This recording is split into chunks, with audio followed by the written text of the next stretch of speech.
That there needs to be some amendment to the agenda before we adopt it.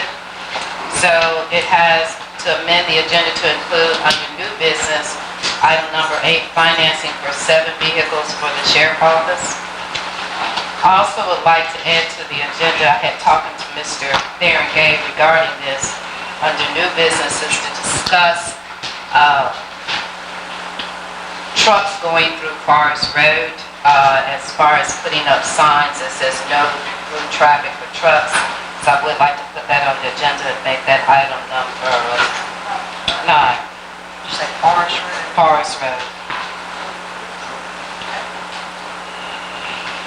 And also in that same discussion is to talk about on 54 in Hogansville to reach out to GDOT to put up signs to talk about Interstate 85. After hearing the changes to the agenda, can I get someone to adopt the agenda with the revisions? So moved. Is there a second? Second. Okay, Commissioner Hatley did a motion to accept and Commissioner Gray to second it. At this time, can I get a vote? All those in favor? Motion carries. Thank you. The next item on the agenda is to adopt the minutes from the September 24th work session that was held at 4:30. Does everyone have the opportunity to look over those minutes, and if there's any corrections, or can we accept the minutes as presented? If so, I'd like to ask for a vote. So moved. I'm sorry. Yeah, I want a motion. So Beth has made the motion, and there's a second. So in that case, Commissioner Hatley has made a motion and Commissioner Gray has seconded that. All those in favor? Anyone opposed? Motion carries. Thank you. The next item on the agenda is accept the minutes on the September 24th regular 6 p.m. meeting and the minutes from the executive session. So moved. Is there a second? Second. Okay, Commissioner McCoy made a motion and Commissioner Gray seconded that. All those in favor? Motion carries. Thank you. The next item on the agenda is municipal comments. At this time, I've recognized the city manager of Manchester. Do you have anything you'd like to share with the board? Good morning. Good morning. I appreciate the opportunity, but I have nothing to share this morning. Thank you. I appreciate you being. Thank you.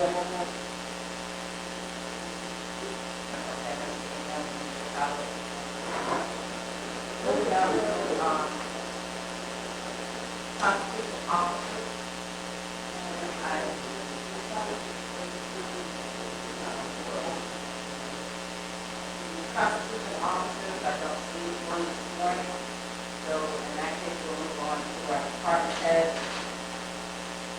I can call you for it.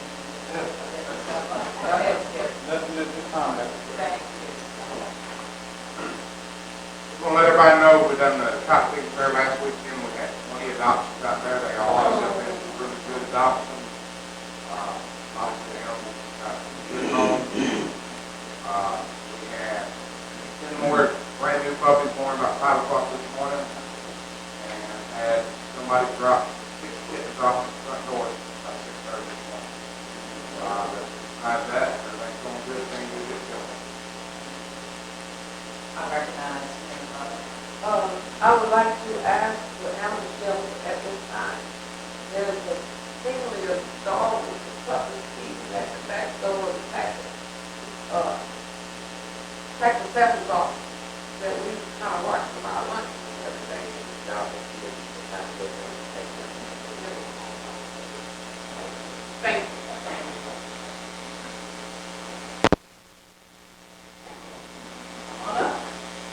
Real fast, September we billed 75,500. Last year was 72. We're right on track for what we did last year as far as billing goes. Total this year is at 659,000. We did we did exactly 423 calls last month. Vehicle accidents, 22, vehicle fires, 5, alarms, 12, brush fires were 20. It was real dry, so we were a little more busy with that. Only 2 structure fires. That's too many, but still it's down, I think, a little bit, so I'm kind of glad to see that.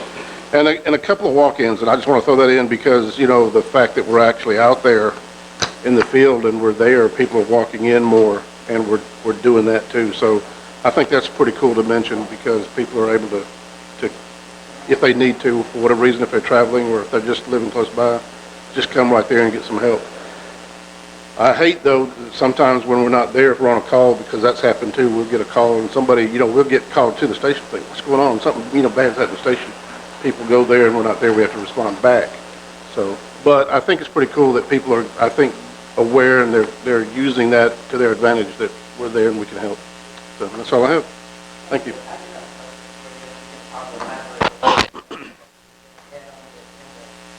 Notice that there's been a lot of accidents on the side of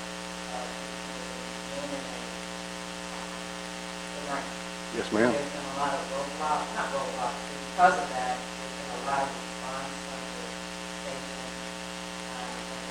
Yes, ma'am. So do you get reports on that, or is there some way that you can get data on that? Because it's getting more frequent, I know more people that is that something that we like, how often they have to service it? Actually, specifically, no, just the fact that we do vehicle accidents, we can start tracking that. And I don't know if it's my imagination or not, but it seems like the day after we started staffing that station that it just ramped up. And it's really interesting that we only have around 3 miles of interstate, but it's been very busy in the last year. And it's also probably one of the scariest things we do as far as getting out. You know, there's always that potential for harm and damage, you know, if you're not watching your back, or even if you are. Now, talking with some of the local guys up there said, no, you guys, you know, it's always been this way. So I don't really know for sure, but we can start tracking that. And we want to, actually, that's one of the areas of focus as far as training and ramping up, with things that we're doing as far as education, the Tim's education. Because to be honest with you, years ago when I first came here, there's a lot of things that might keep me up at night, worrying about people getting hurt and doing different things. Driving our vehicles or vehicle accidents or being involved in one is my biggest fear. I mean, I'm not too afraid of somebody crawling through a burning house. We do that in a particular way that keeps us safe if we're doing what we're supposed to be doing. But there's so many unknowns and unpredictables with that interstate and just traffic in general that it terrifies me. So we're trying to ramp that up and get these guys, especially later when we have one person who goes up there by themselves. So we're trying to deal with that and get them more help. We're actually improving Chief Akitis in LaGrange. I've had a couple of meetings with him, not LaGrange, Troup County, I apologize. Is a little, I think, more proactive with their willingness to be supportive over here. They've always been supportive and done very good for us as far as the industrial park. But formerly they had actually encouraged us to not call them for interstate traffic. They wanted to get away from that. But this guy, I think, is going to be much more proactive in helping us no matter what or where. So I'm looking forward to building that relationship. And actually, we have a formal agreement with them, but we don't really act on it. So we're going to try to formalize some things with that as far as territories and how to dispatch automatically where, you know, we all serve each other, and if we don't need it, then we go back home. But initially, we're there. So I agree. I don't really have data, but that is a big concern. We'll start tracking that to know.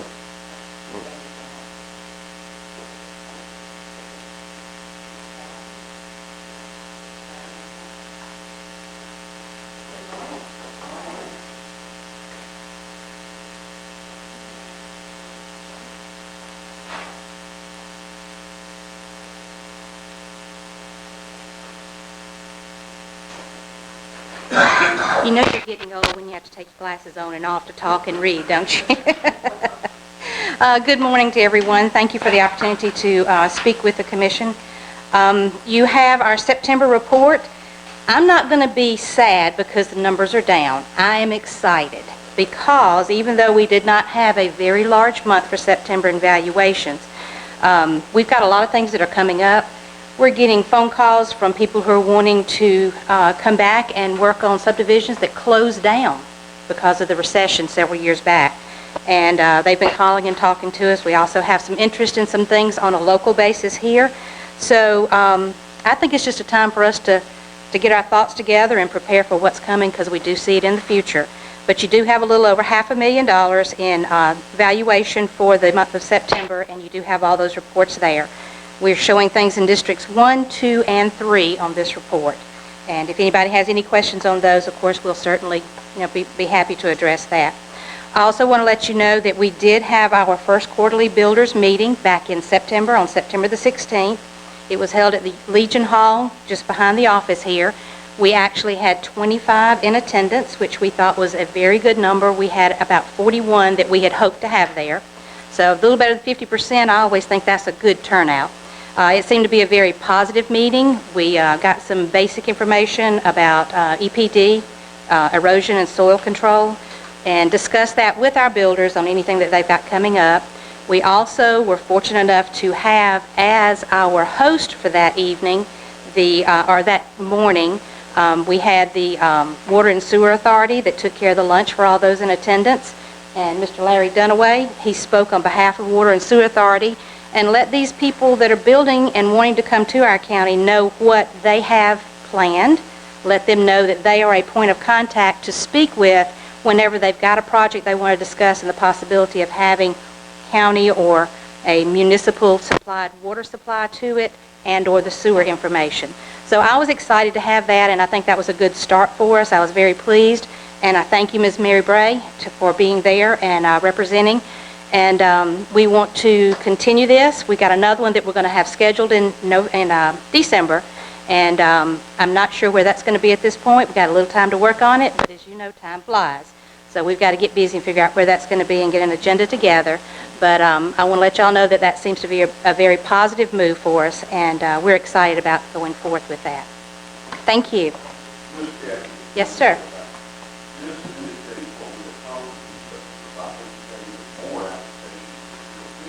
Oh, certainly, certainly. Yes, sir.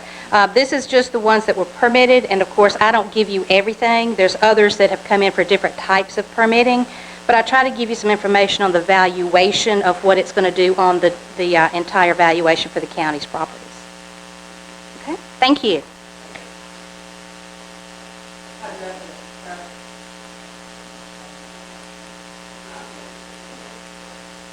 Excuse me, Mr. Darling told me our early voting starts Monday, 14th. Madam Chairman, Board of Commissioners. Good morning. I guess I'll start off with the parking lot downtown. Contractor's well underway. We did a proof roll yesterday. Everything looked really good. They're going to start placing GAB today and anticipated paving on Monday. So it's moving along quite well. And they started the streetscape first of the week, or end of last week. And he's doing some excavating there and moving the granite slab. So things are moving pretty well there. On the fire station sites, they're starting to drop materials at Pebble Brook and should start seeing some foundation work there started. And Woodbury, they've done the site work there, but they're not ready to move in on that one quite yet. Looks like the LMIG is pretty much complete. They still have one road to do. Most of the striping's done, and I'm kind of checking behind them. They have some corrections to make in two of the places on that. As far as county maintenance, they're still mowing right away and making a lot of progress. They've started their second round.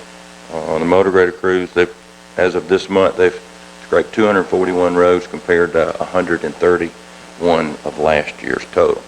So they're making progress. I'm trying to backtrack. They're missing a few. We're going to go back and get those too, but we'll try to make sure everything gets covered there. They had a little lull in the replacement of a culvert there on Terrell Road. The excavator was down for about a week. One of the rollers was out on the tracks, but they've opened Terrell, moving to Strickland Town today. So we're going to get that opened up and do some temporary work there until we can come up with a solution to permanently fix that flooding situation there. And what have I forgot? Trying to work on the upcoming LMIG lists. So doing some more road evaluation, and if any of y'all have any ideas on some roads that you would like considered in LMIG that Allison and I know.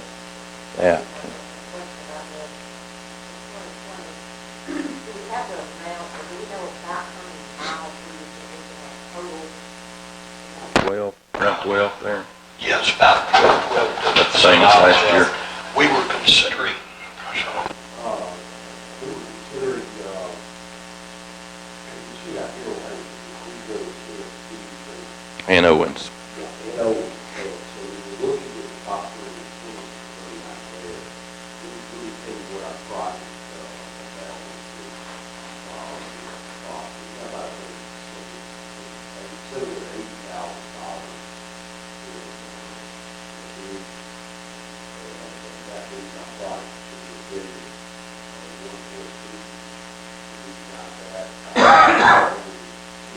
Yeah.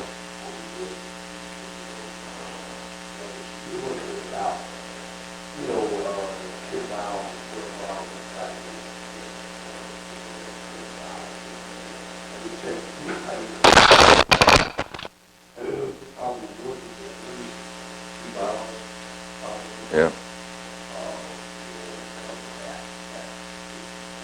And that's just that's an estimate. And that's going to be a really big job.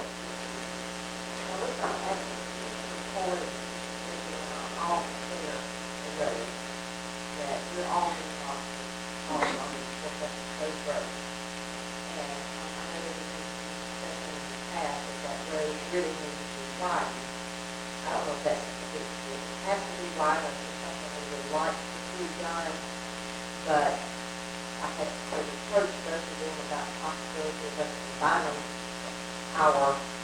some of our miles, if we could go in together and do a joint one on that, we all three share. It's funny, we were talking to Commissioner Threadgill last week about the very same thing. About maybe considering just staging Cove Road maybe over the course of a couple of years. And just kind of,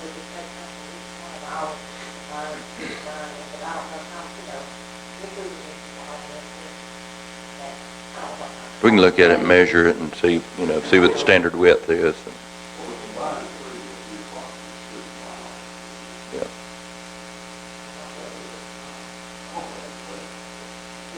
It should work, like the bill was actually started up that day. I would say for right now, kind of stabilize the reviews. I'd say we're going to get it. And then, we can get our key spot hours, there's several roads, thoroughfares, there's a lot of thoroughfares. Widen. But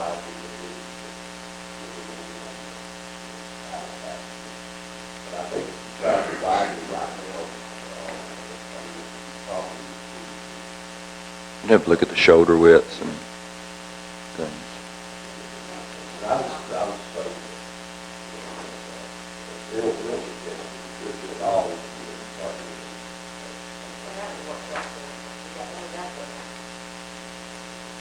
Road, you know, that's others that come off of it, that go back into the woods area. That's something we should take out going forward. That's what I was thinking, because if you just did one commission share, you wouldn't get very far on that road, but when sharing, you could get a pretty good distance. Mm-hmm.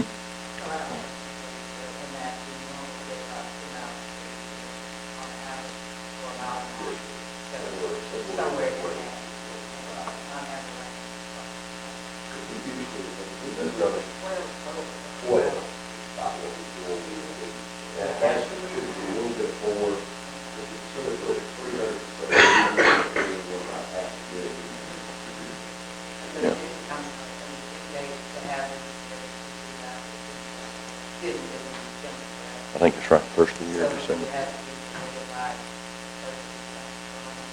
I think that's right.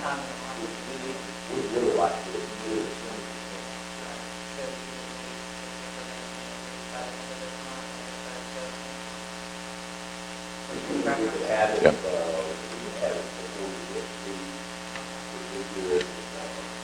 Well, see, after we get the information on the roads, you got what we have to ride, And then we can do measurements and estimates.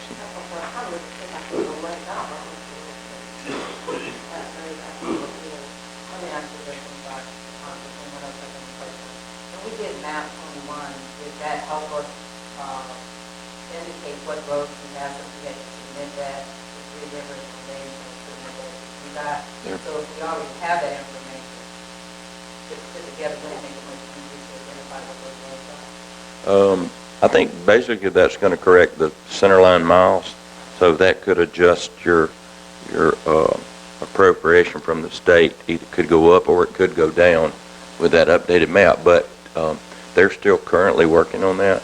I sat with Sam yesterday from 9:30 to 12:30, and we still have some 50 roads to go over before he completes that. And basically what they're doing is what's dirt, what's paved, and then he'll have a number, I think. A little concerned with the accuracy, but on the road itself, it's always good to ride it, got on it helps you with more attention than other. And then some roads are, I hate to say it, because they're really bad. You may want to wait on those till the T-splosh and then fix them correctly.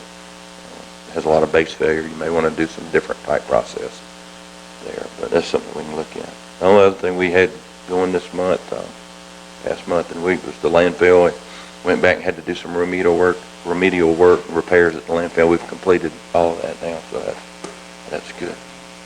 Pardon? Yes. We had to do some bare spots and some mowing, cutting trees, and so we've got all that completed.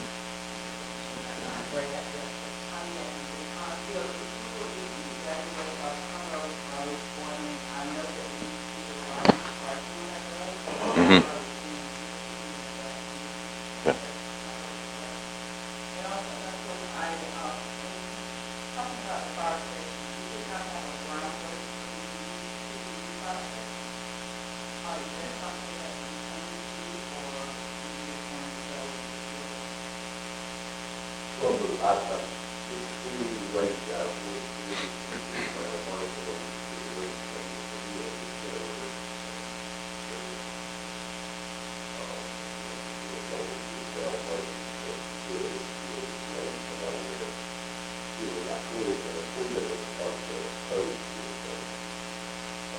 Yeah.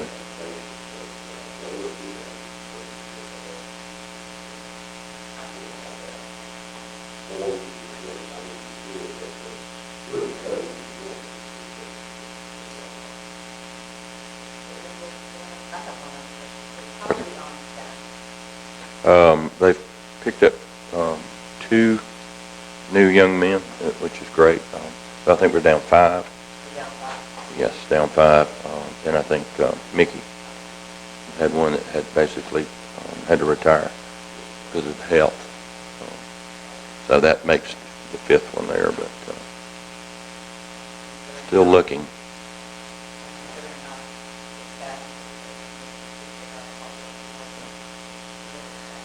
They're trying.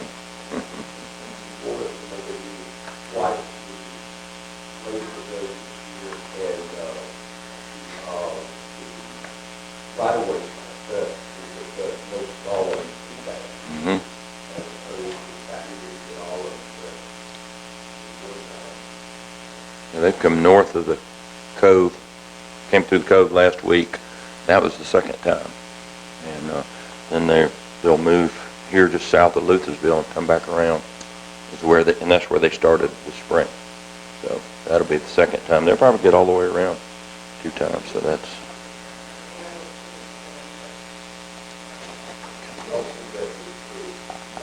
That's right. Monday went out and met with DOT bridge maintenance official. Yep.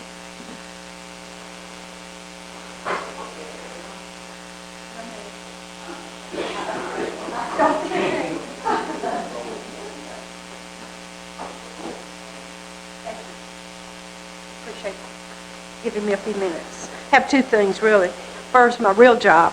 I'd like permission to we'll get to that in a minute, the sign up here at McLaughlin Road that has the animal shelter sign. Reinforced Earth has come to us and said they really need to be on the sign also, because big trucks coming in, miss the turn, they have to go turn around and come back. So I don't know if I need a permit from Kathy to redo the sign. We're not going to do away with it. We're just going to improve it and make it look better and add Reinforced Earth. So hope that'll be okay with all of you. If there's a problem, let me know. Now, we did the cleanup. He's already showing the pictures up there. We had another successful cleanup, if you want to call it successful. We have plenty of trash, as you can see. Everybody in town ought to have a new sofa and a mattress and a TV and a refrigerator. I mean, they just keep coming every 6 months. We're already preparing for the next one. But we had some successes. That's at Public Works. We had 3 dumpsters there other than the ones they already have there. And of course that was a tire collection place of about 1,300 tires. So a lot of things going on. There's the tires. We need another tractor trailer out there to accommodate it. And really we had told people they could do it for 2 weeks, but there's not room for them, so we had to eliminate the extra days of picking up tires because there was nowhere to put them. So the one thing we'd like for you to consider is there any way we could have 2 tractor trailers out there each time? I don't know if that's possible or not, but we talked about it at our committee meeting Monday, that if we're going to tell people they can bring it for 2 weeks, we've got to accommodate them, or just quit saying that. And so where they all come from, I do not know. This picture right here, this is a collage. Stay right there just a minute, Skip. This young lady right here, Catherine Powell, picked up trash with us and sent me this collage of things that pertain to the cleanup. So thank you, Catherine. We're sort of using that for our cover page of all of this, but she covered everything that we had. As far as the teams that picked up, that was Scouts. And I said Boy Scouts, and I was corrected. It's just Scouts now. We don't have Girl Scouts and Boy Scouts. We have Scouts. So there's some that I didn't turn the right way, obviously. So anyway, but as far as the teams, we had 84 people out. It's grown since Monday, actually. I got some reports in after Monday. 84 teams picked up 264 bags of trash.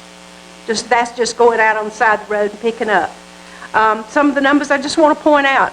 The Scouts picked up 20 bags. Those little kids, 9 of them, picked up 20 bags. City of Greenville picked up 34 bags.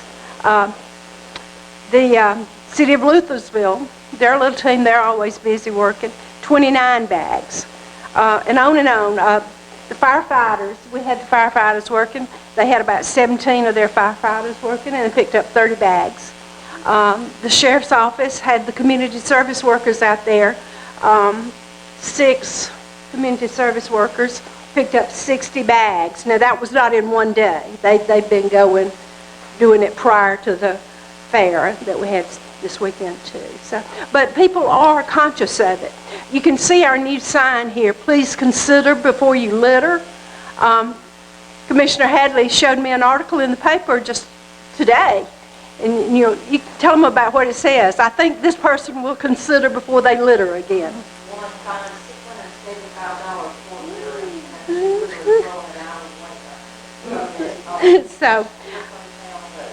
So that's what we hope they will do is consider. I would say, all of you stand up that worked on the cleanup. Everybody in this room just about.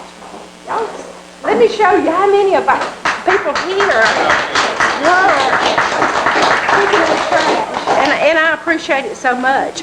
We presented 2 special awards Monday at our meeting.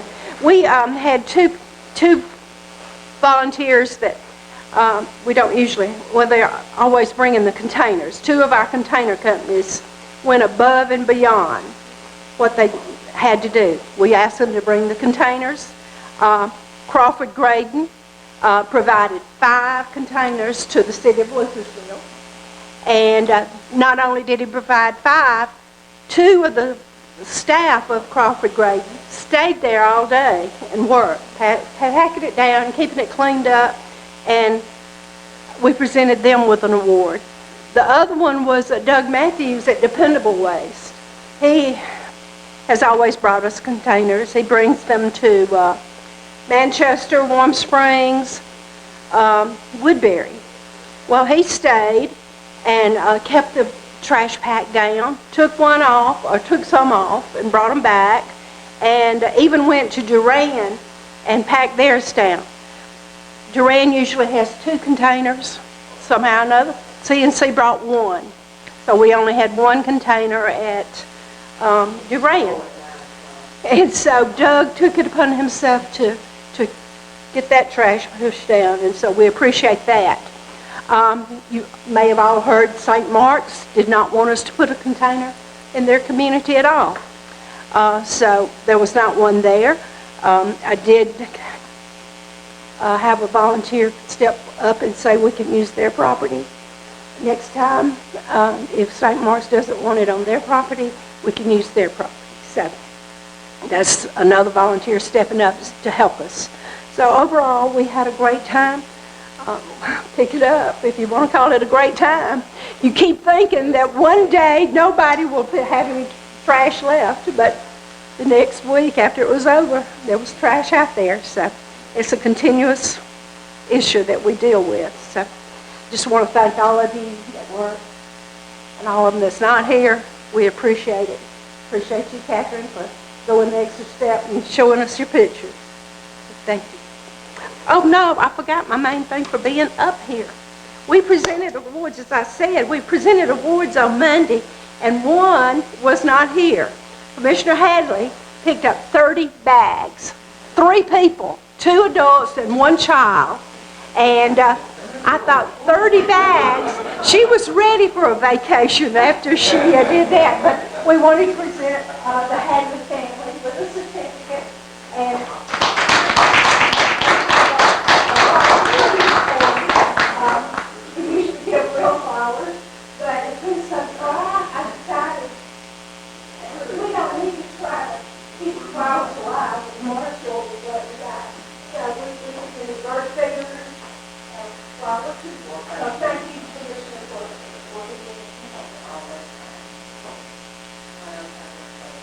I'm sure there's one question, and not so much directed to you, are our streams out ours being generated by storms or any of these other cross county lines? Are they working pretty well? Or I asked Public Works, and they're not here today, are you checking the tags? And they say, yes, we're checking. But now so many of them have In God We Trust that it doesn't have the county name on it. And I don't know how they can all come from this one county. I don't either. In fact, there was one trailer load of motorcycle tires, I was told. Motorcycle tires, and we don't even have a motorcycle shop here. But they did say it was a Meriwether County tag. So I'm thinking they got buddies from out of county coming in, borrowing a trailer or something and bringing them in. I don't know. That's another issue we have. And we discussed that Monday too. And we need help with solutions to what we need to do.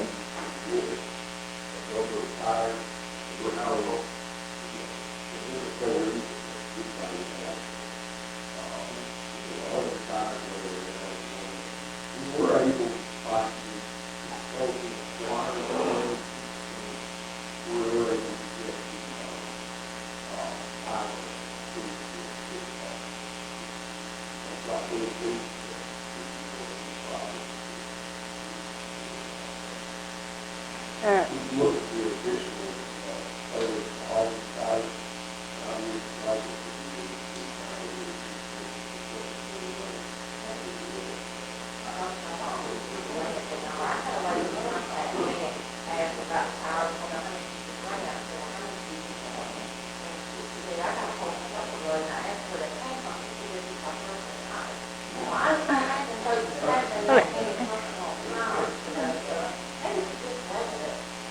add that to the list of sofas and everything. They've all got new tires too, so anyway. But yes, we do need help with that. We've already set the date for the next one, which is April 28th, and working on that already. We have a question right here. Maybe we should at least go to other counties and suggest they do the same thing. And so we would put in their tires, how we would, we don't sit there forever, so we have to bring it their way. My concern was putting a limitation on it is, then they'll show back up fast road. But they're coming from out of town, they might not be common, they can only bring, if they are really bringing them from another county, they know they can only bring 8, say, or whatever, it may not be worth their while to get them over here and get our local one opportunity to have a space for them. And if it is going to apply to the same route too, right? Well, it's definitely an issue. So thank you. But your grant is based on the number of tires that you pick up, so you limit yourself to the amount of funding you get when you do that. But you may not need as much funding if you don't hit as many.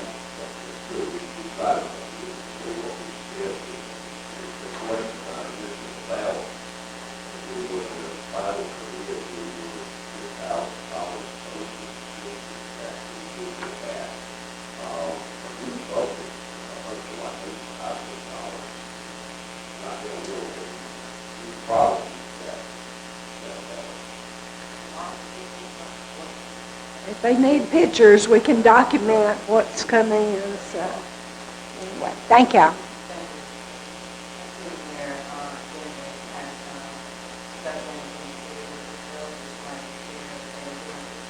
Sorry I'm late. I don't see how, but anyway, the only thing mainly was the cost of grading, section, the amount of help that's in our town, it's invaluable. And that, like James said, they were there, not only were they there, they had 2 tractors there, so they would track it down, unload it. And we do keep a clipboard, and we have forms like created that actually drive us like, and tag them, and we have them all written up for the people that bring stuff in, but now we don't take time to work. But yeah, and I just want to thank all the people, our senior group is also headed it up, they helped work all that time. The city of Manchester had over 300 tires brought to them.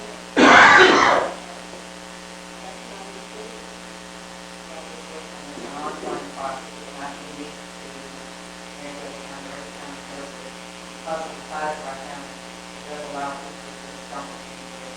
Our main concern, I think, is honestly, out of ditches, out of streams, it causes more problems. So the more we can provide every our system cost that is coming to them, effective, and we need to be able to provide. And hopefully, the argument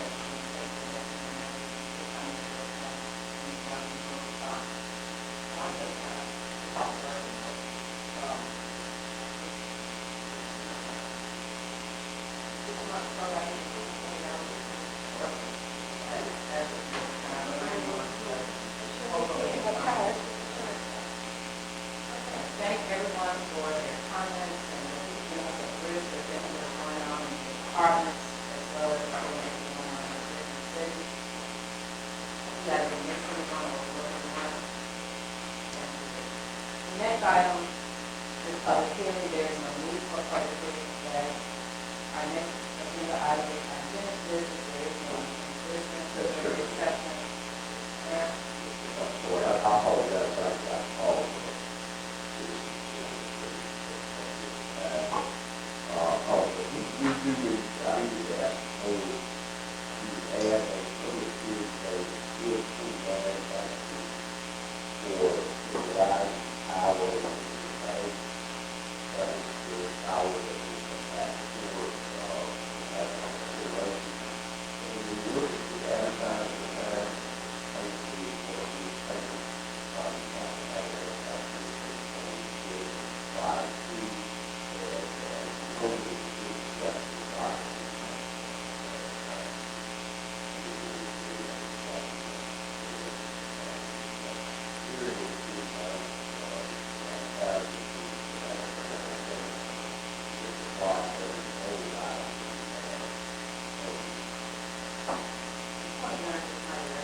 the only one we ever got was really bad.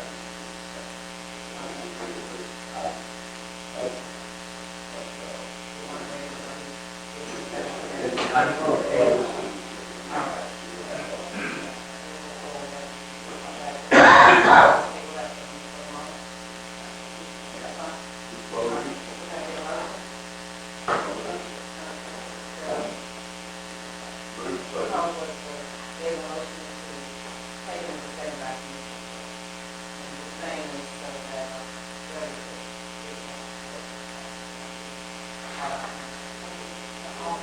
Oh, yeah. All those in favor? The next item is new business, complete count, committee appointment to this body. That's mine, and that's been on the 2021, and they have actually been turned down either on the first or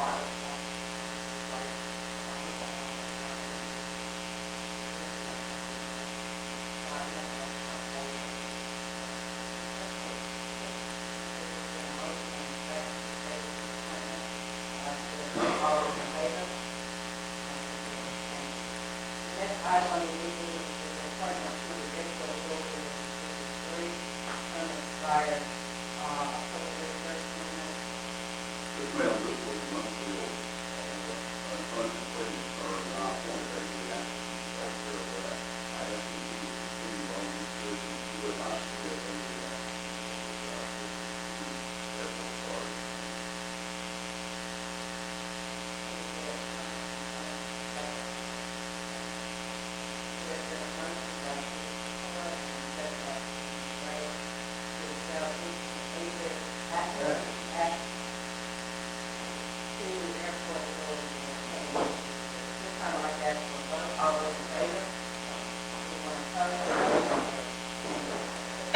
Item on the new business is declaring surplus of 2005 Ford Ford, used in the sheriff's office. So we want to cover this with the DCA.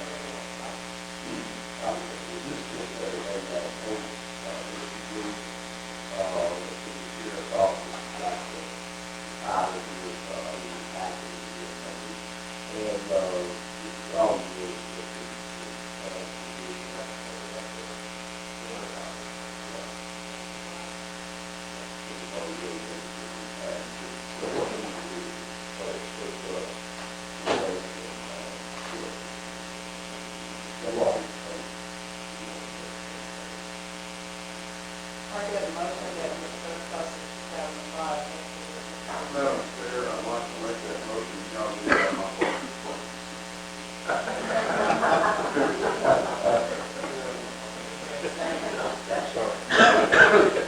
Motion by Commissioner Cole and second, I think I can vote for it. Commissioner Gray.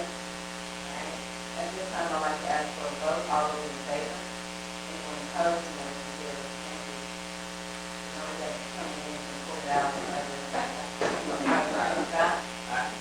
The add-on we have to run itself, no less than 15 of those bond validation. I thought I was right with that. I should have talked about it, I should have, we said out that. We'll be fine, that's it. We will not have to,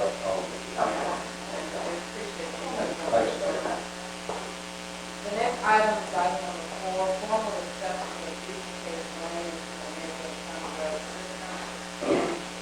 May you elaborate on that, please? I'll be glad to, I, call from, the state of the parent related to other taxes, roads, and the lot is, indicated as a road. There is a road that's got this house. We have researched that road, so, and we use all these years to maintain it, and, so the scenario where apparently this, we have been able to find it from, actually, university. We have used it very good descriptive,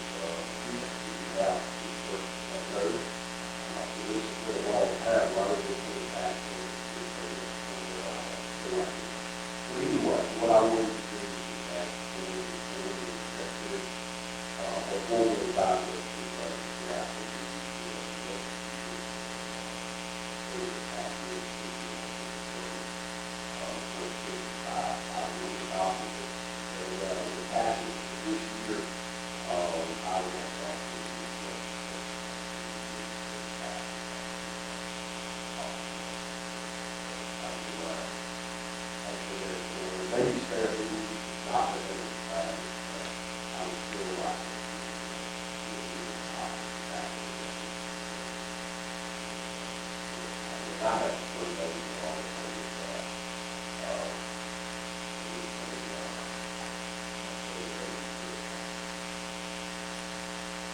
Sure, I'm usually accepting all of our.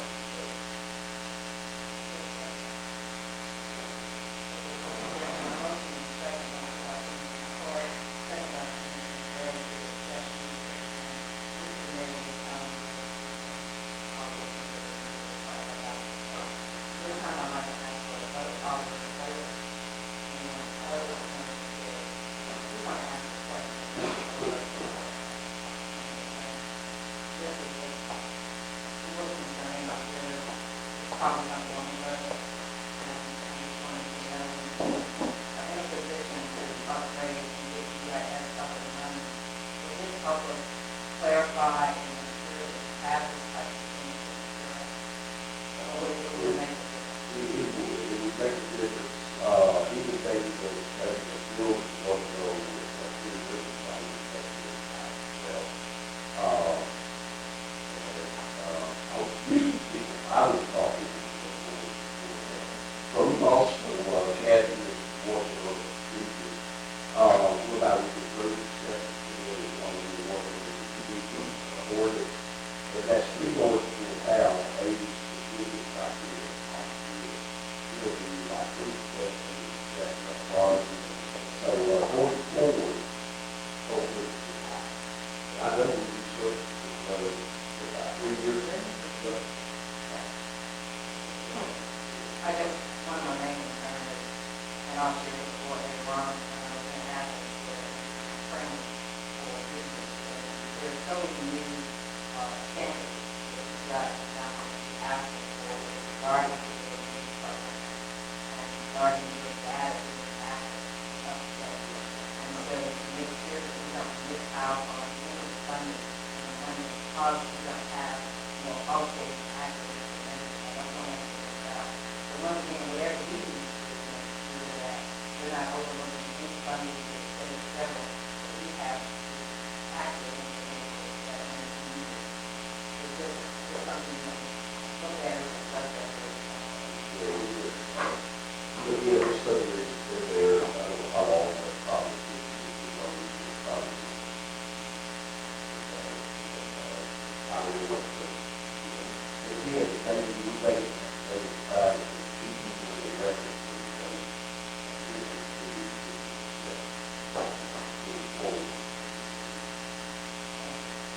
The next item on my new business is the discussion and establishment of dates and times of public hearing. So I'm going to use Katie, you want to talk about? Yes, last week we talked about, options for having a legal public hearing, like, what we were hearing was, a lot of a lot of time. I would use the option to accept it, we have 3 public hearings, and I was very close. That probably will take us a lot of time to know that.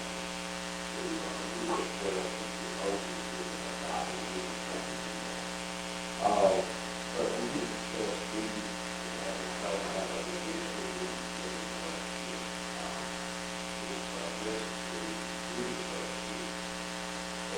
we talked about what we did urge for the last and we had opted out, but the issue was we had what was happening.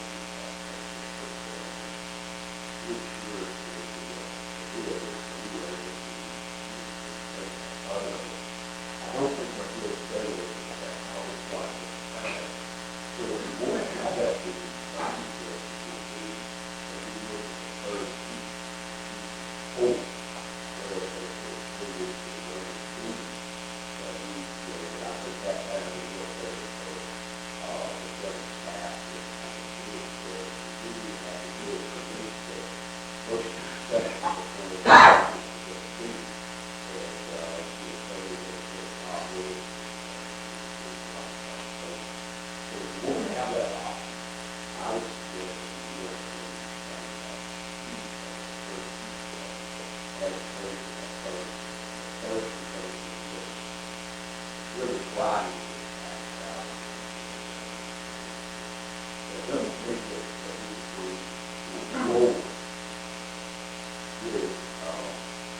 would like to change the way that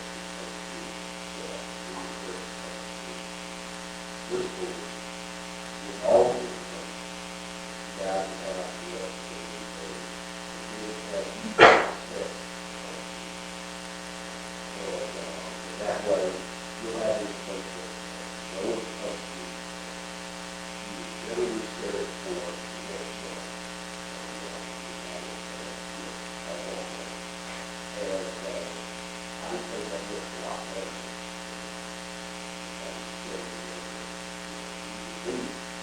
The other thing to allow you to do is establish other pieces. It would also allow you to go and other pieces that time.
Ideas that we look at, some other relations, we like to, exaggerate what we do, and we look at some stuff in the government process, and, not, definitely have,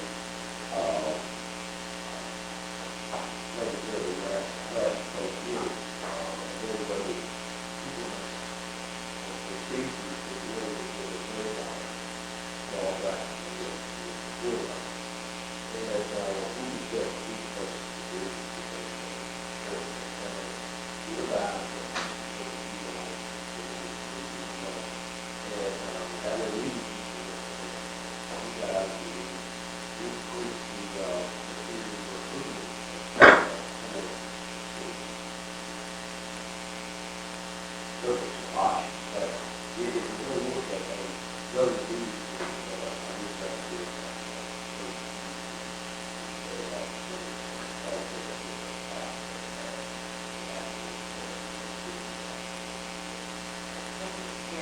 I would like to come forward.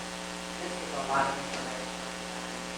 As this comes from, we need to come up with a system that's going to be clear and streamlined. But I would recommend before making these decisions, so that we can really iron out all the different things, kind of look at it and provide information for things like now. So when we share to put it up again, based on what's happening.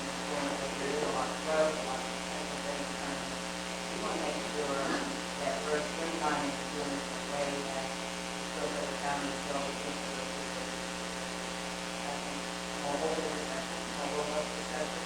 That's my personal comment that state of the idea. What is your idea? I think your idea is what on my bag. What I would like to see is not, so at this point, this is my first run here, not a separate phase of the public hearing that takes a second meeting and just eliminate everything but public hearing. Get us in here, this is public hearing, and just have that in order that might only show thing. And I think you should be working on this now, and I was looking at phone, take a lot of it. Lesser superfluous type stuff, I'm just taking care of it in and out. That's what we work on with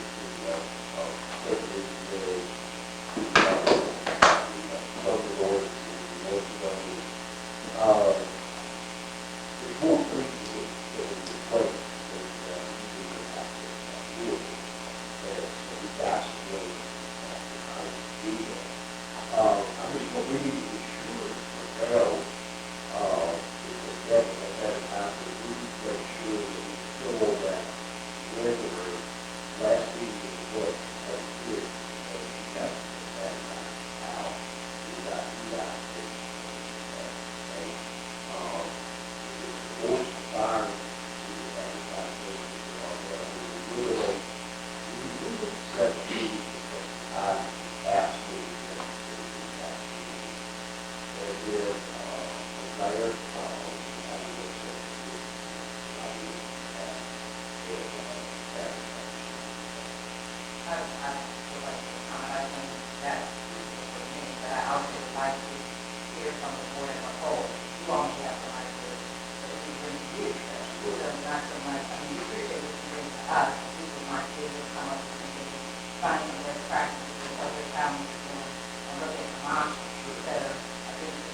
do like the idea of having a separate meeting on, when you see long for service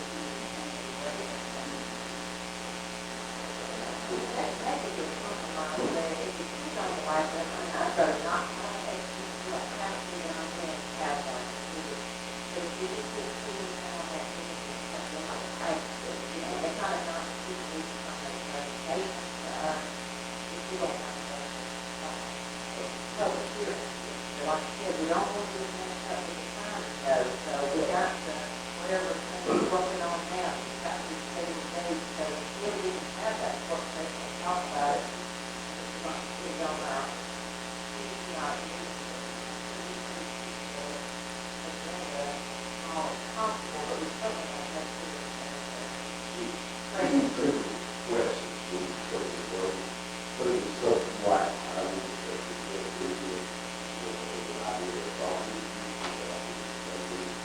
but you're exactly right, it's that so, it's salary. Whenever we decided, we're actually We've got that,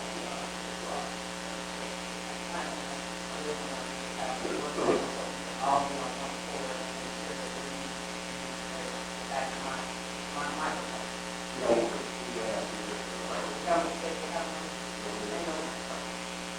We've also have a public hearing, so right now, all we call people who do have other meetings until properly, is that what we do at the last meeting, or we under that, or how do we do it? I would say that it's better to allow people to last year work. So that work with, that's what I think. Is that what you? Yeah, I'd like to make a comment if I may. The thing that I'm concerned with is in our last meeting, that Thursday before the future meeting was set and the public hearing, I need to know definitely on that day because it does affect my advertising. I need to know what day to put in the paper and run it by my son.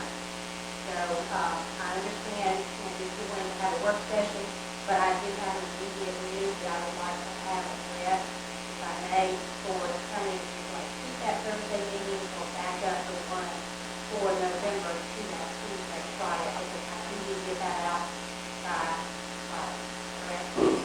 So, from my understanding, the meeting that you were, if I have it on the 29th, you don't have to have it. Right? It's done on the 22nd. That was the one that you said. That was, special call one. And what I think, yeah, so you guys have, so we just added a third before the last week. And what I'm, saying today is you guys are just, having the last 2 weeks, feel like that work at it. And then I would say the work session, things change time. That way, we can see how it's. Friday, and have a work session in November, or whatever we decide to vote on will be effective. That works for every category.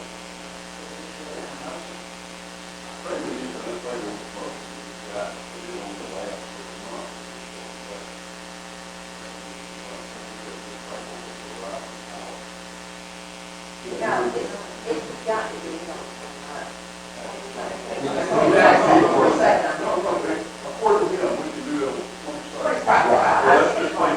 Oh, we had already cleared that up. I think that we came back and said we didn't have to do it.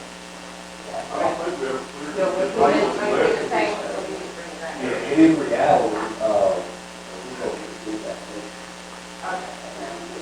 We'll go back. I was just heard, when I looked at this, that 2 weeks.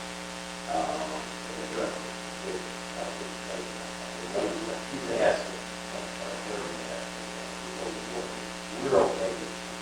Okay, so on the 22nd, can we just come in and do a public hearing? Absolutely. And right now, we have 3 items for a public hearing. That's full. Hours. something that we really need to put on the board in motion is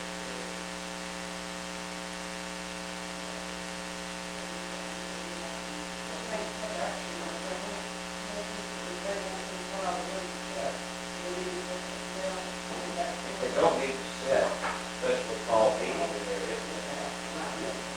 the only thing that we need to put a motion on the board now is to continue the possibility of next year and set a work session for November, and then whatever discussed in the work session become effective January.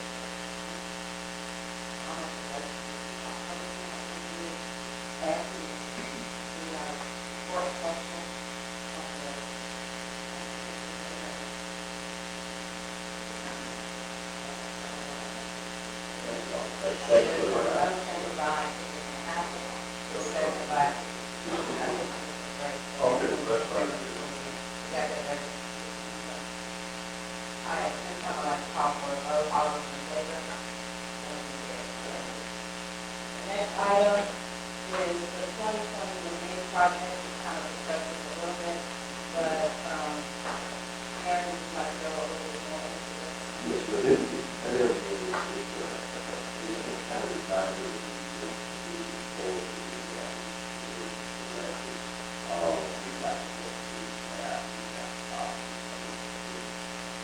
we start documentation. We have to date. It doesn't mean that find out whether or not that you guys would like to the school committee, part of that. Really don't have any other dollars right there. Basically, I feel they over the other half really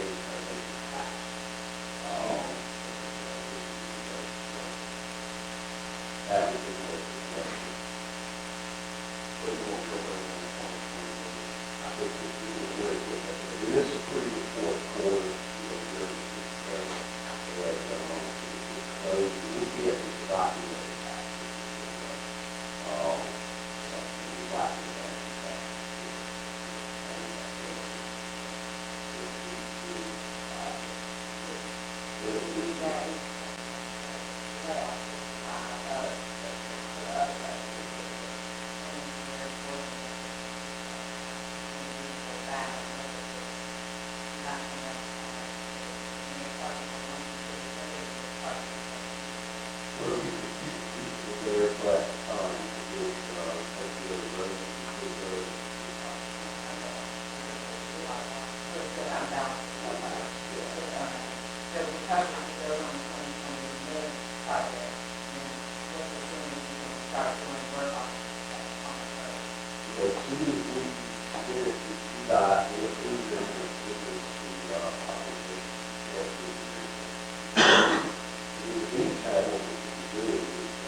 you know, we have gone around the county, around these little short roads, to take care of these commissioners.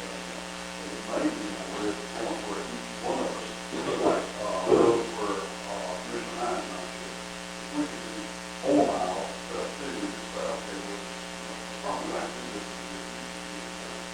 So we go to, road out, part of the road, and those are the things we have access to, like, I would do the opportunity. That's good. You know, look at the road, really, I, flag, those there, along there. That's a good idea. First,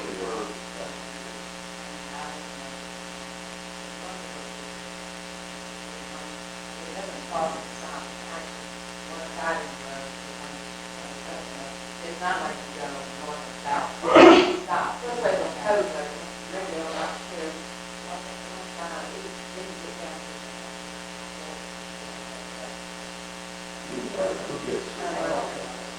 We do want to identify one of those cars, and then we have them, still need to be able to see the better.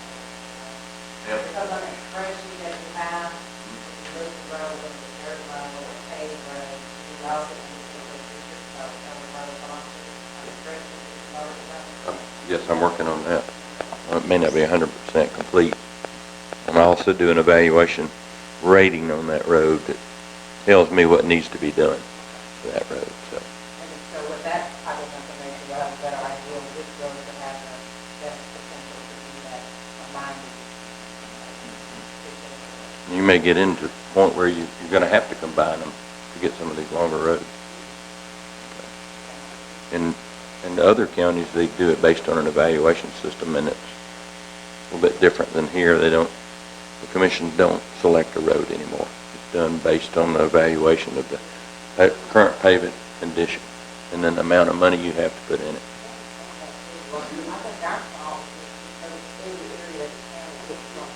Right. And we did kind of do that, did that in Coweta, but it was based on the condition of that road. So you may want this road, but it didn't evaluate to the point that it justified, so we would select another road and tried to make it even out. It wasn't always that way.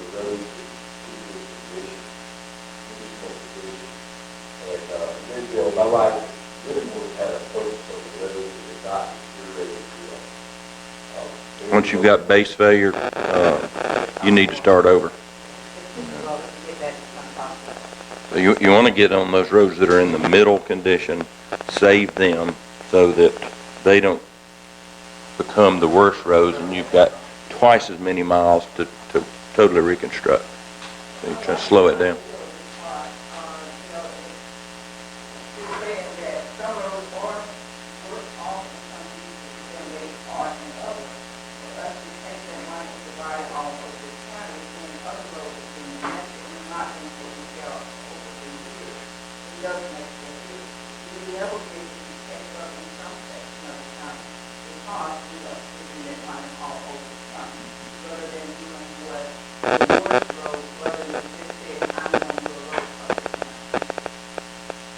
And that T-Splosh may help out a lot on some of the special, on some of those roads that are in critical condition.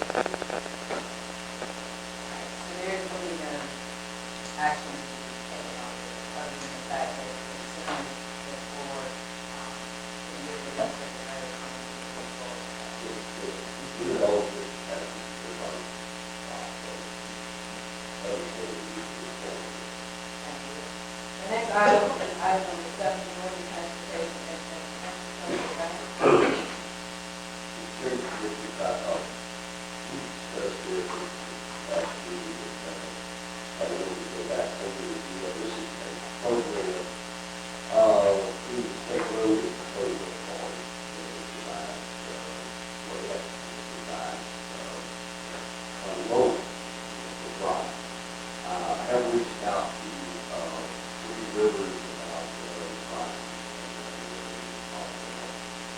not going to get that lifted. I know that, the deadline is close to you, and, I will work with that all to,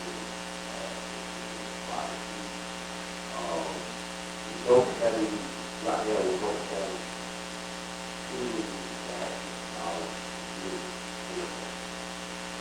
If you get the, two spots there, you have that dollars at that.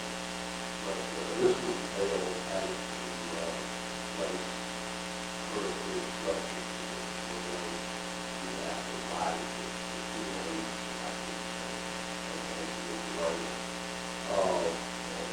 and we do that, we have, short selection, I do, with, those,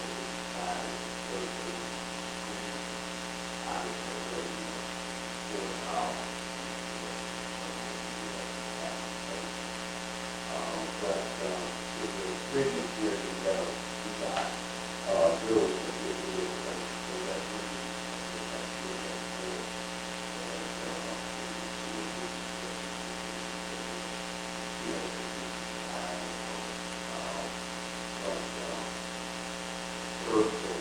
moving forward with the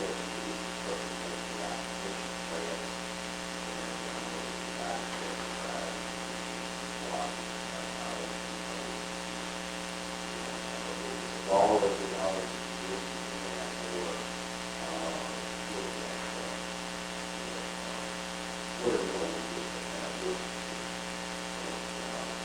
I really like to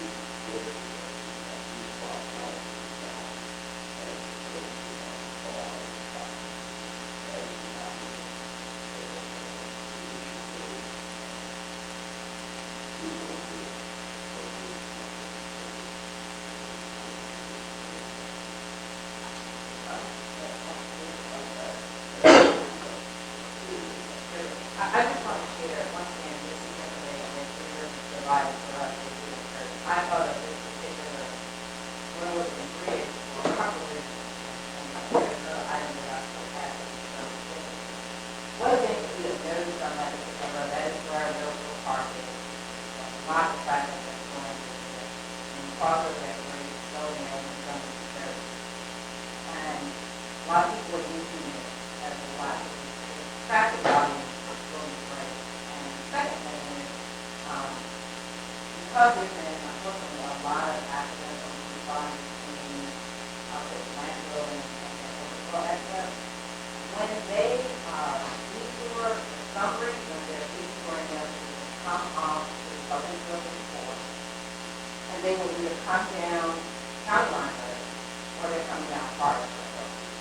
And so when you have those detours, it's bagging up a lot of traffic, and most people are not aware that when they walk over that bridge, and so I know the sheriff's department does not track the amount of accidents or the state patrol does that, but I personally know there's been 3 accidents that's been on that road, and both of those, 2 of those accidents were when they rerouted people off of the interstate. So for safety, and then once again, that is an area where we got 2 counties right here.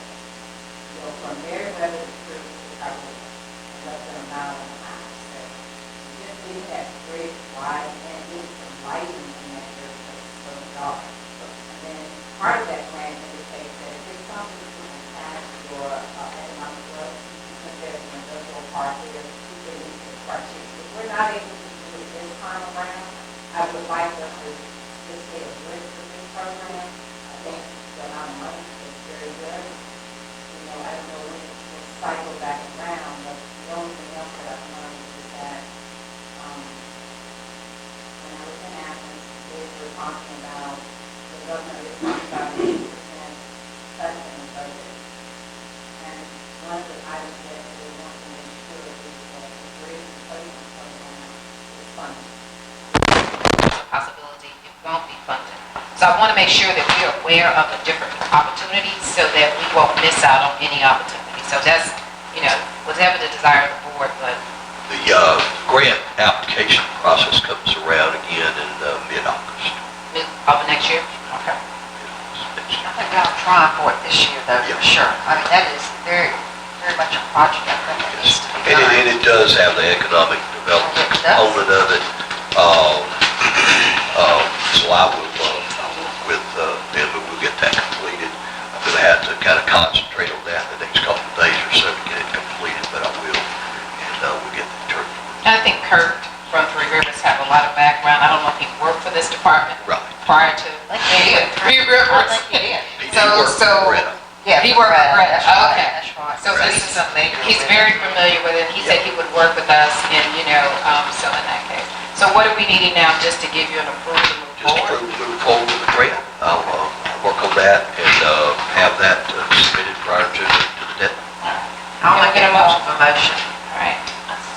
All right, so it was a motion by Commissioner Hatley and a second by Commissioner Gray that we move forward with the Georgia Transportation Infrastructure Bank grant. All right, I'd like to get a vote. All those in favor? Anyone opposed? Motion carries. Thank you. Okay. The next item is item number 8, financing for 7 vehicles for the sheriff's office. Madam Who wants to Chair, I'm not cover sure that? if y'all have anything in your packet on that or not.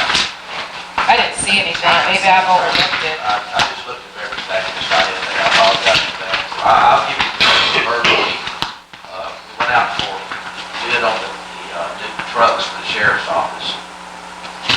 The results came back, F&M Bank and Trust at 3.25%, Southcrest Bank 3.28%, First People's Bank 3.73%, United Bank 3.84%, and Wells Fargo Bank did not quote us. It's our recommendation that we accept the bid from F&M Bank at 3.25%. So this will also give us an opportunity to do some business with F&M, which we had, since I've been here, we haven't done any business with them. That was due to the fact that the chairman of the Water Sewer Authority was a director of the bank and he didn't do business. That's changed now, so this will give us opportunities to do business with them. These are quarterly. The payments will be quarterly. The amount of money is around $170,000. It might be just a little bit more due to some changes in the price for program for law enforcement vehicles. About midstream process stopped doing that program.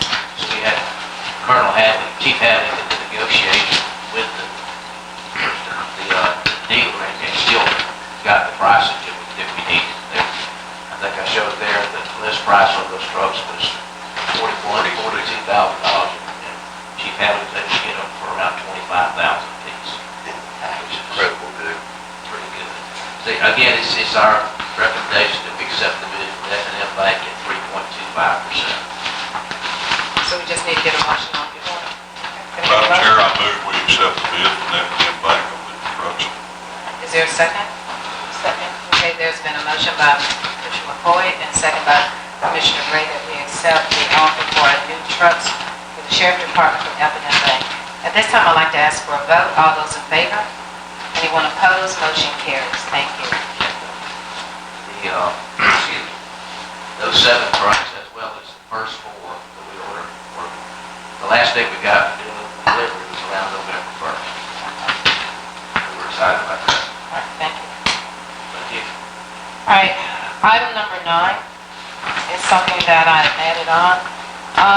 It was brought to my attention that I got a call from some citizens on Forest Road, which is actually Lonoc Road once you get out of Marietta County, that there was been a lot of traffic, a lot of truck traffic up and down the road. A lot of that traffic is early in the morning with those that are going to the landfill instead of staying on the interstate that are coming off. The other thing that was brought to our attention is, as I stated earlier, there's been a lot of accident on Interstate 85, so when it gets rerouted, it reroutes them either to go down County Line Road or come down Forest Road. So the traffic is just unreal. But in that, it's just not cars, it's trucks, it's semis, everything.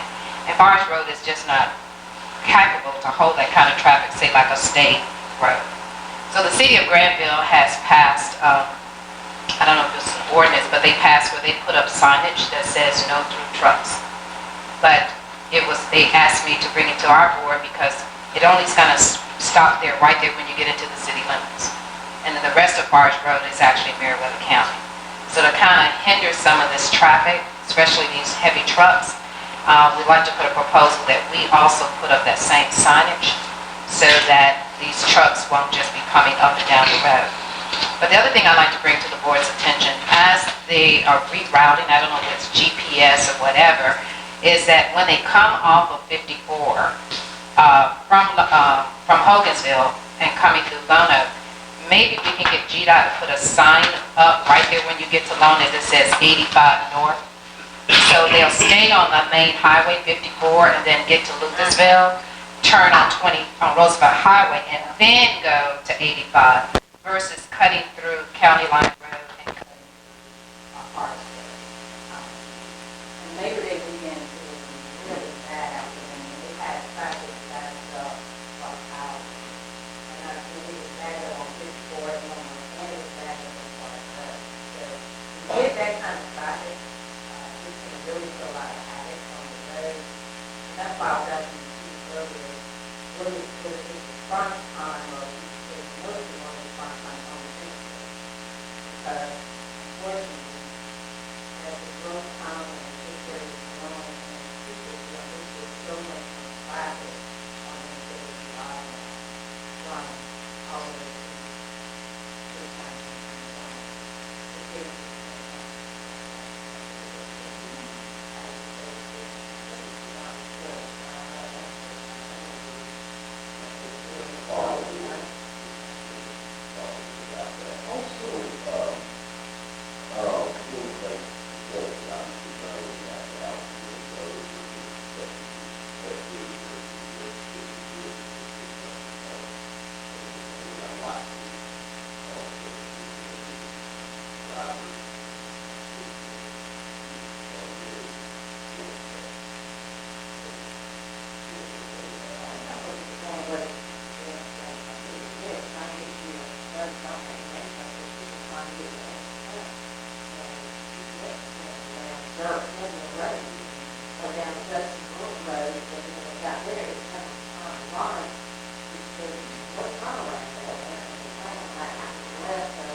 All it does is back up on the county road, and I think having that time on 54 and 85 North, it was great.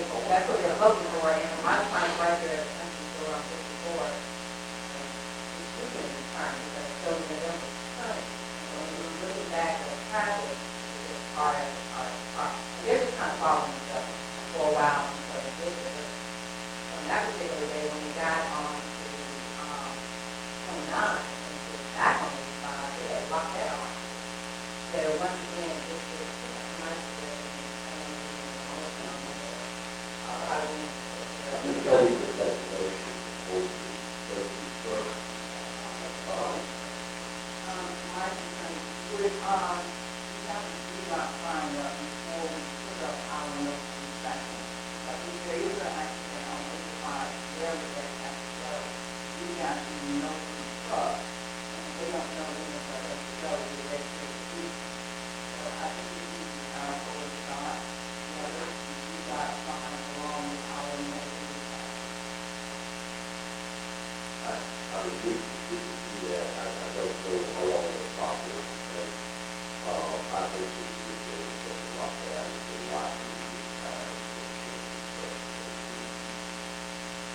all the time.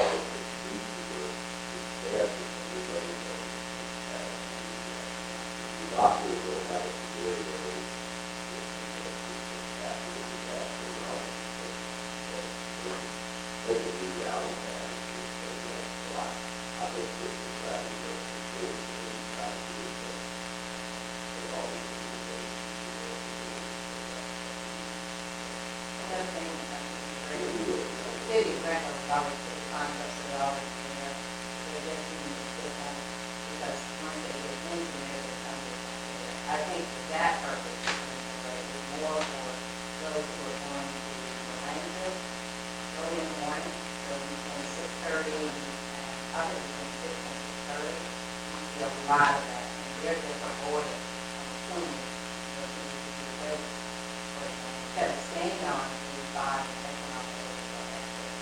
But either way, it's all, their sign over there. If they see it coming in, they may decide not to go, but if they're coming in all what is the cost? I would say that you have to, that budget on the, when you start that, and request, you got,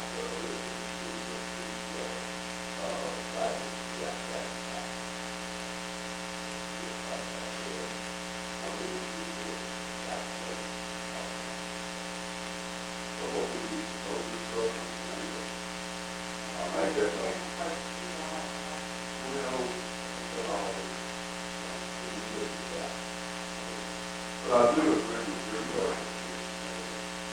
More time for strong person.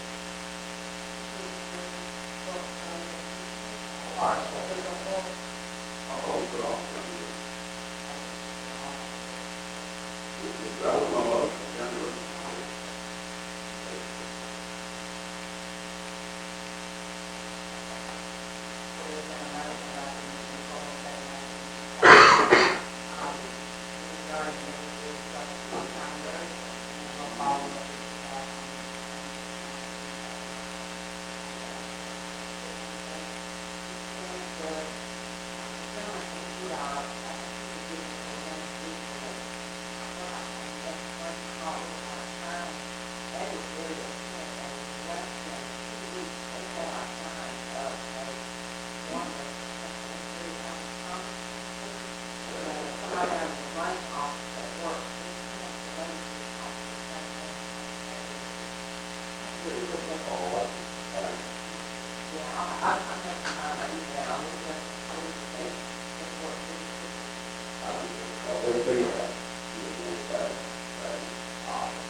So the next item is report from our finance director.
Okay,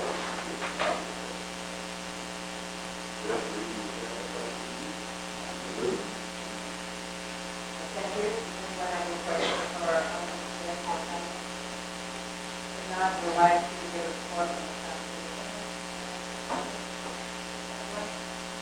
As you say, I have been working together on these computers. I would like to say that, we should do it in our planning and zoning, we should work with the city, and also within the planning and zoning, we can for that. And I want to just like, maybe let them know that there will be a planning clause in that. And we will be working with the city, create projects and other things, so we can wait, so that's a big reason that this has, that we will have to do working with the city, and also we will be having a project. And hopefully we'll have a big grant, we have, grant marker and, some business structure, and also representation time.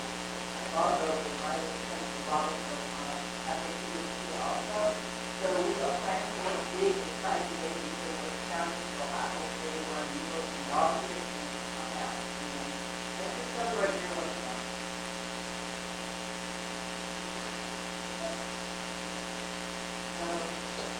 I had the opportunity last week to go to the agency, the Association County Commission of Youth and Training at the time that everyone is serving representing the county and being so available on issues that we will address at the upcoming meeting.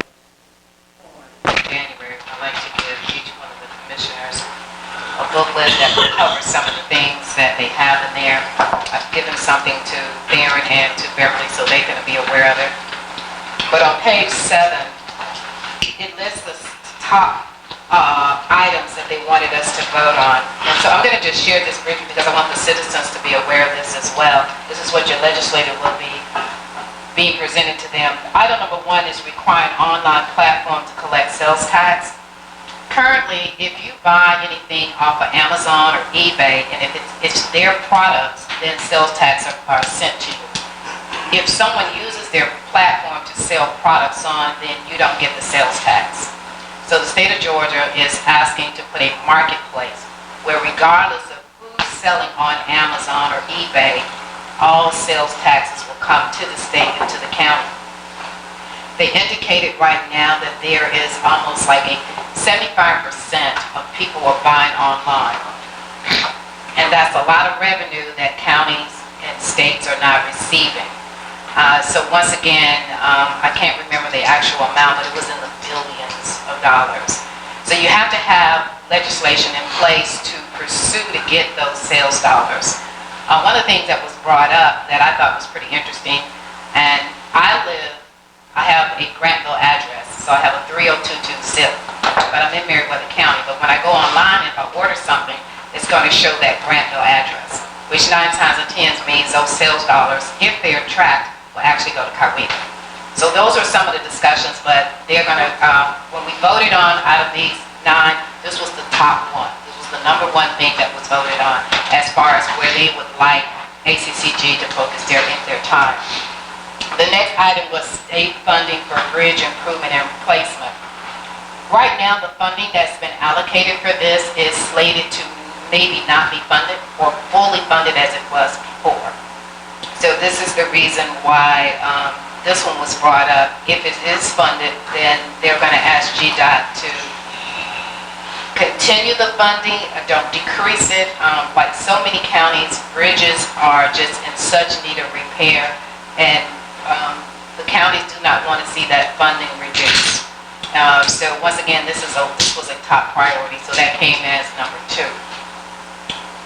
Improving process of negotiation for SDS and LOS, which is service delivery, with the different counties and the cities. The other thing was prevent delay when newspapers fail to run legal notices. Like Meriwether County, some counties, the paper don't run every week. And so sometimes we're required to put things in the legal paper. So the discussion is, how are we going to look to get legal notices? Is you put it on your Facebook page, or you put it on your county page. What other ways can we get legal notices out and don't give us such a short window to advertise? Because some newspapers papers just are not, they're not weekly anymore or whatever. So that was another big discussion. The right to place fees on property tax bills, that's basically, water bills or utility bills, things of that nature. It's just coming back up.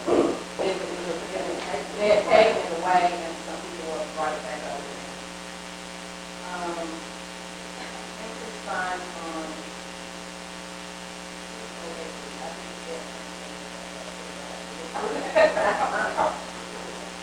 the other one was, and I think the chief and Brandon was going to know more about this, is the process of awarding EME zoning providers.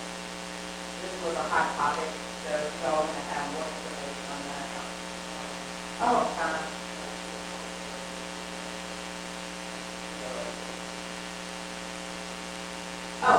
Yeah. The POAD is, it will brought to our attention that people who work in the jails, they are not part of the retirement package, say like a deputy.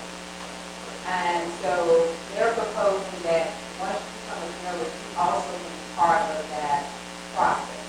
So that you can be a part of the state benefit retirement.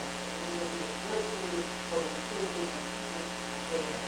Because the turnover in the jail is so high. And so once again, we're going to push the fact that whether you're law enforcement, whether you're a general or a deputy, you still have that opportunity. So that's what that means. The other one was EMS, the zoning providers. Excuse me. And once again, you all can look forward to that. I think that will affect our 911 EMS, how they want to be going different areas. We want tax bills for the rights and notification. This is just a rule that was passed several years ago. There's a certain amount of rights regarding notification bills. Increase local shares of tags on titles, and that was that. The other one that I personally voted on, that I didn't get a high priority, is the federal coverage of inmates away from trial. When you've been put in the jail, and let's say that you have a medical problem, you're under Medicaid or whatever, and most of this is for people who have mental health problems. Most of you're put in the system, all your benefits are cut off.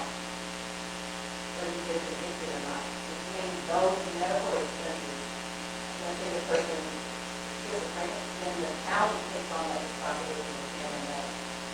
And they're asking that the federal government continue to pay until the person is in front of the residency. So once that changes, our bills are 65% of our bills right now are the people who have no business. And the cost to keep them in our bills, county bills are being extremely expensive and cost. And they just feel that part of that cost is go back on the side. So these are the items that were discussed. These are items that we voted on. Have more detailed information on it, but I think once again, these are how these laws will affect us as council. Very well attended conference and a lot of good information. The other thing is there's a peace watch meeting that will be held next Tuesday in Louisville. I want to thank the mayor for allowing us to host it there and just get the word out. There will also be a peace watch meeting today. I understand it will be this Thursday, today I think.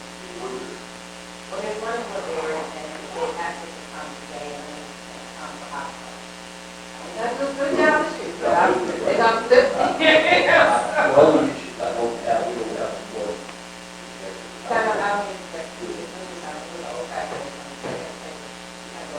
But I didn't want to miss the opportunity. We'll make it. That's all I need.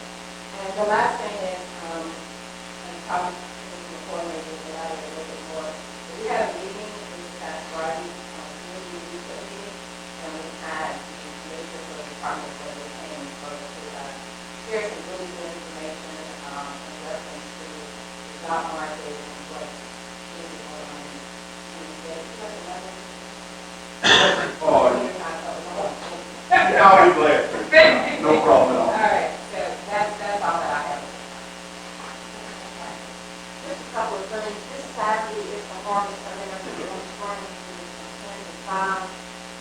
more vendors registered than we've ever had before.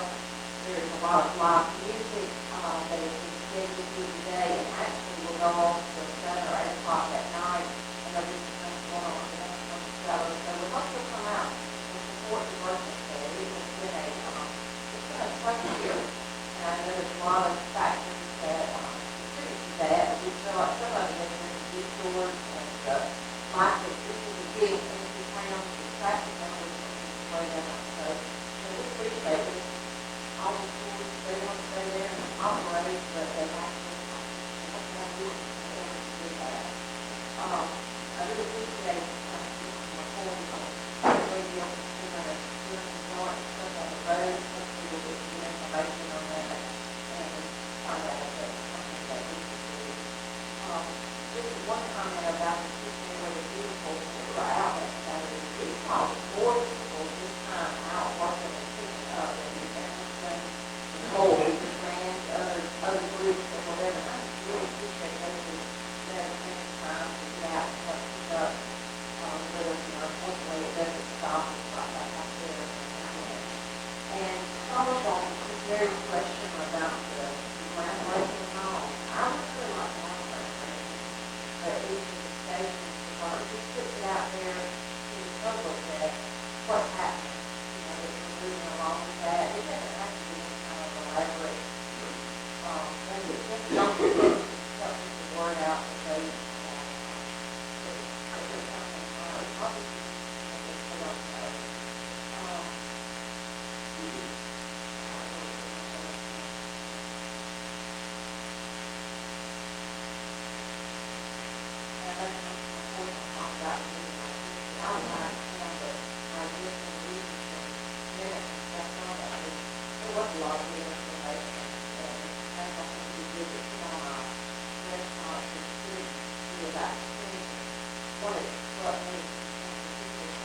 obviously they don't know. Almost the same as the number of people going out of our county to work with. And some things that I would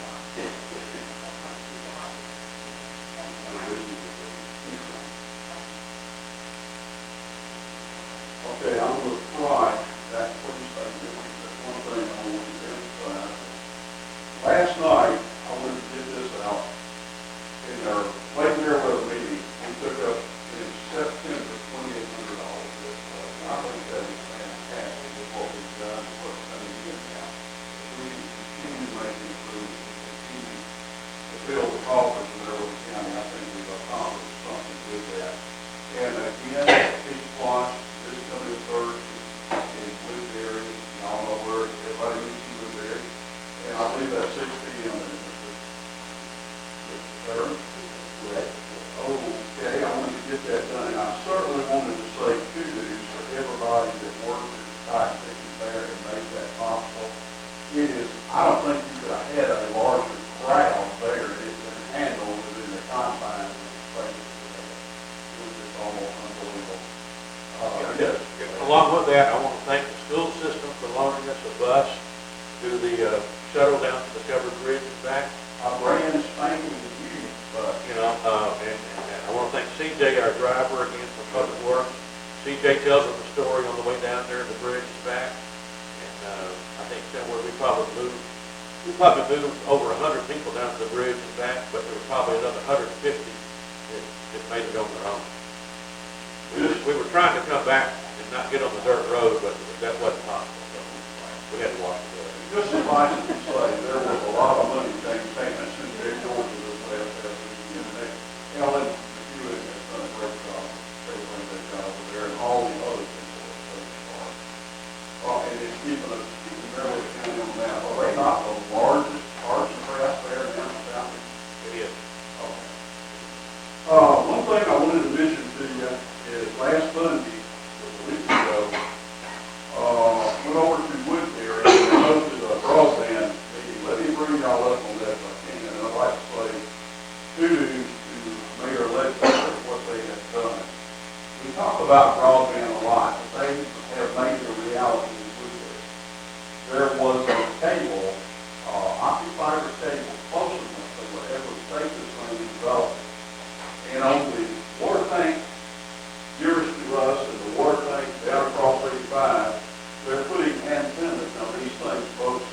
much bigger of a man's wallet, they're about like that. They're going up there and they're going to be selling broadband. And this is the 5 gig, I believe, is what I'm told. And you, for whatever cost it costs the city, they're not going to make a profit, but they're going to offer broadband to everybody within the city, and probably some without, just here short. It's almost pie in the sky has touched down in Woodbury, Georgia. So it's really, I was amazed when I looked there. He had a good group of people around the table that was there, including the university. Everybody seemed to be excited.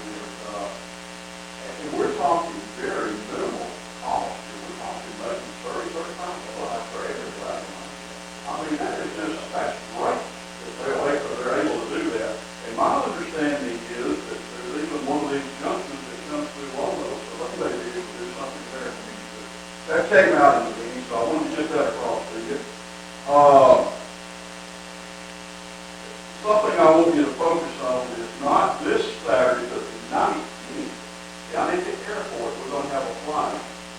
And Mr. Barrett, we're going to need to get Al Bronson, you hear me, we're going to need a fire truck and the force of rescue unit down at the little air show.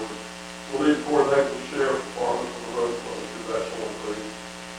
But other than that, it's coming together, and this young man that's putting this together again is Trey, about 20 years old. So it's really nice that we're going to have this. If you get a chance to go by and look at the progress, we just had the tarmac redone, and I saw it down there Saturday. The excavation and the moving of the dirt for the new full-length taxiway is in progress. I want to hear your explanation, but it is in progress. Just a lot going there that you might, if you go by, you might miss the old prison. It is now a memory. So there's a lot that's taking place there that you might enjoy looking at. Now, I got up to where I wanted to be with what we were talking here with workforce development. I had at least 2 meetings. The one last week was the Secretary of Commerce, Commissioner of Labor, Mark Butler was here. We had started this, the old PIE, the Partners in Education, we got kicked off the previous week. And we're starting to look, and Jack, if we could get a message out there, I certainly want to do this. I think what we've got to do is let people understand how critical the next few years is going to become. Folks, as a country, we're about to lose our infrastructure. When I say that, one example that was given, if we had another project in the country the size that Georgia Power did over with Plant Vogel, we would have to import welders that are telling me as far away as India and China to have the people fill the positions that we're going to have. And here in the near future, I've said this before and I'll say it again, money is starting to turn to the craft. And if you're in a craft, and you develop a business in that craft, that is one of the most grassroots entrepreneurship that you can do. And I think we need to get people focused on that because nobody seems to be interested. We talk a lot about the millennial generation and how they're not interested, but somehow we've got to engender this in future generations. Or folks, our country is not going to be what it is. We're not going to have the infrastructure to continue. Now, I know that sounds dire, but I intend for it to sound dire.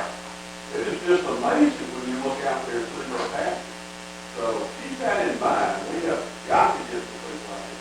We need the carpenters. We need the welders. We need the electricians. We've got to have the mechanics. Somebody's got to keep the thing going. I have been fortunate enough, well, I'm very unfortunate, to go down into the islands where the infrastructure is pulled out. When the Brits left a lot of those islands down there, I'm talking about the nation of Britain when they get into independence, they took the infrastructure with them. We went down in order to generate electricity, and the people couldn't believe it. All of a sudden, there's no rolling outages. It had gotten into dire straits where there was just, it was terrible. There was nothing there they could depend on because everybody had got the way. Nobody wanted to, the infrastructure just doesn't let. So I don't want to see that happen in our country because it's definitely, we're on the brink something I don't think we want. And I believe with that, and if Jack, if you stayed with me, that's everything I wanted to cover. Thank you. Okay. All right, at this time, do we have a report from our county attorney? Nothing to report. We now have an opportunity, Executive session. other than executive. He was asking. I asked about executive session. Uh, I was about to kiss him. All right. At this time, this is always a good time, is for public comments. We ask those who want to make a comment to the board or just in general, just share some things that know going on in the community, come up, state your name. What else do you need, Beverly? She knows my name, my What address. name? But this is for the record. Yeah, I will. So, I just want to mention on November the 11th, that'll be Veterans Day. That's right.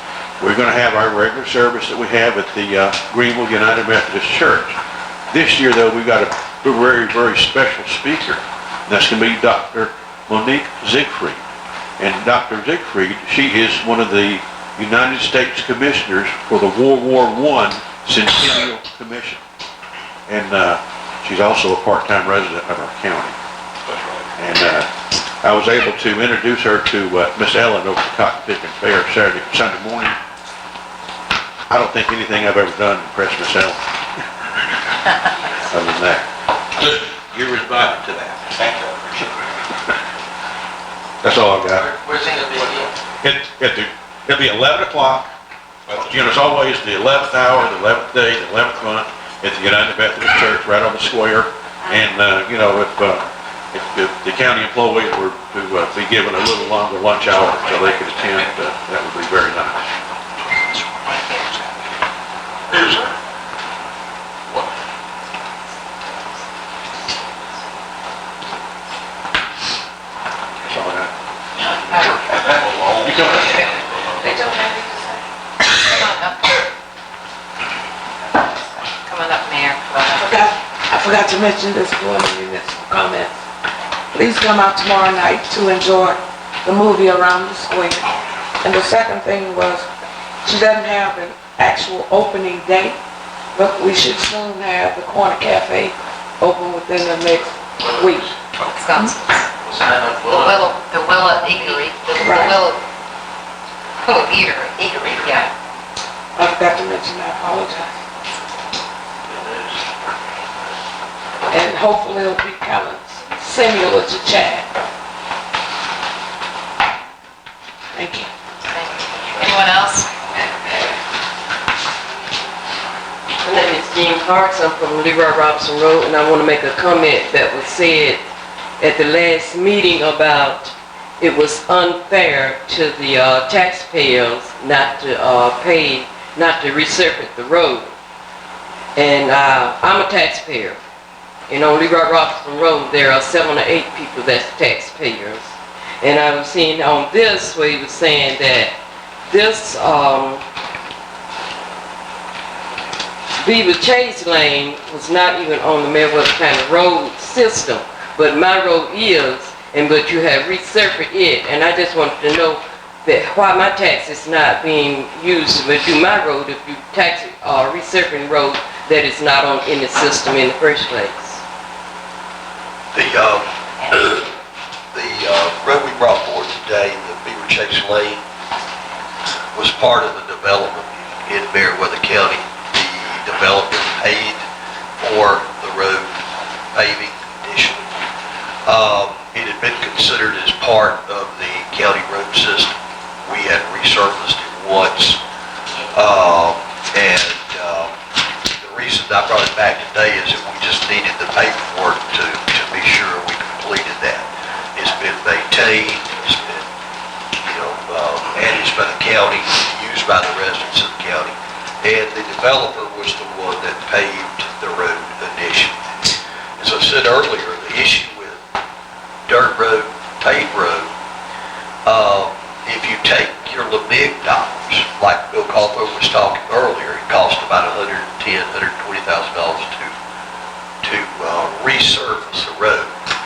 And when your road gets to a certain level, you can't use that process anymore, so it costs you several $100,000. That's the reason we've tried to focus on resurfacing projects. Because if you don't focus on resurfacing, the roads that you have that are currently paved will go back to a condition where you'll have to start over again. So then you spend $500,000 versus $110,000. My question was, you said it was unfair to the taxpayers. I am a taxpayer. I understand that. I don't remember saying that, but I may have. Oh, But I don't really? mean it's unfair. I mean, it's not a wise use of money, is what my intention is. Not that it's unfair, but it's an unwise use of money to let a road go into a deteriorated state and spend $500,000 on it instead of $100,000. And the T-SPLOST is going to allow us, if it's successful, to be able to address some of these roads that have been, dirt roads that have been out. Thank you. Anyone else have any comments? If not, the next item is an executive session. Is there a need for an executive session? We can recap, catch everybody up on the issues that are outstanding, if you'd like to do that. And I do have one other issue that I need to, just talk about, and I really need to, kind of just brief y'all on it. I need to talk to David about it after. So our executive session will be litigation and personnel? Yes. Okay, so we need to go into executive session to talk about litigation and personnel. Anything else? That's it. Future meetings and notices, October the 9th, which is today, there's going to be a work session at 6 p.m. to discuss countywide recreation. We encourage those who would like more information to come back to that meeting. October the 22nd will be our regular meeting, evening meeting at 6 p.m. And based on what we talked about today, we will probably shorten that to just the public hearings items. If nothing else, at this time, I'd like to ask that we have a motion to go into executive session. So moved. Personnel litigation. I'm sorry, go into executive session for personnel and litigation. So moved. Second. Okay, there's been a motion by Commissioner McCoy and second by Commissioner Hatley. At this time, can I get a vote for us to go into executive session? All those in favor? I think we are now